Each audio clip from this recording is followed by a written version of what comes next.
And then you have these black people in Europe, right? Like Holy Roman Empire, Maria of Austria, 16th century, and she's black. Amazing, right? A daughter of Charles V. So were they whites in Europe? Were they black? Joanne, Archduchess of Austria, Infant of Castile and Aragon, Spain, stuff, and she looks like a black person, right?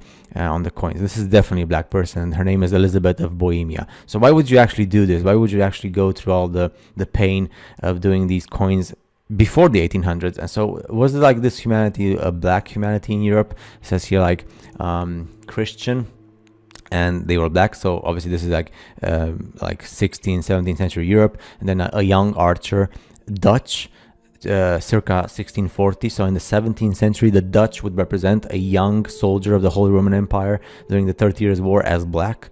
So yeah, it's fascinating, right? So Chafariz, king of Alfama district.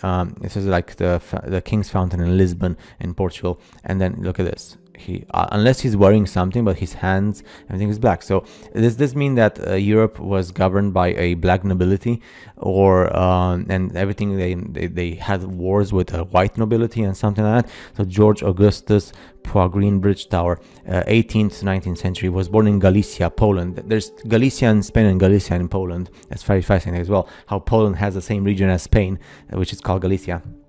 And this guy is Moorish. So yeah, but he was from Poland. But in Poland you have like white people and white girls, which are actually very cute and very beautiful. But anyway, so Dutch boy in the 17th century.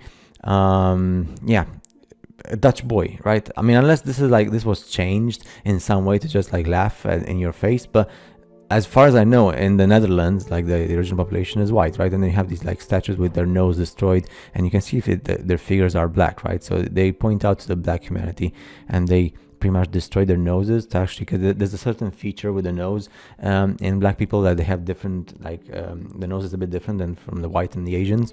So yeah, and yeah, you have like well-dressed people. So I'm just wondering how much of this of the whole like slavery thing is true or not, because in the end, like those who are victors, they make history. Believed to be James Francis Edward Stuart, Prince James III of England. And unless the photo was changed, why would you change this, right? Why would you actually go to all the effort of changing the color of the face and everything? And then Anne of Denmark, grandmother of King Charles II Stuart, black as well.